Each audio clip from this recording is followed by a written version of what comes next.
Alone and broken, lost, without direction. The story of life in 2025, with dating and productivity being largely a thing of the past. Could ease of access to information and choices be a contributing factor? The paradox of choice is common knowledge these days, but no common action is taken. Maybe that's the point, a paradox. More choices, less action. More information, less informed decision making. Maybe misery is a function of the number of choices a person has. Is choice an illusion? The illusion of choice is popularized in movies such as The Matrix, in which people are presented a plethora of choices, but their choices are largely limited in scope, almost predetermined.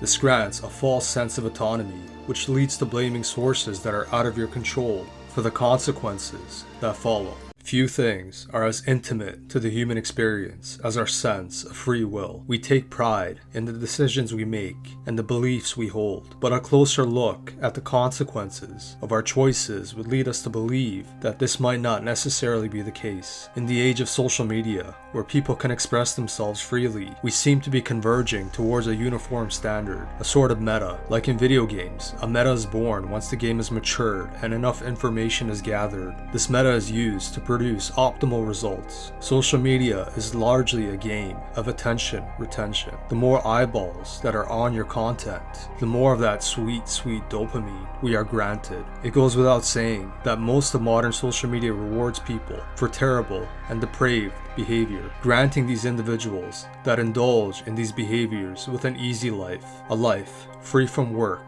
and monetary struggles. But it comes at a cost: mental health. You no longer live for yourself, you live to serve the meta. So maybe, just maybe, ease of access to choices leads to less free choices being made.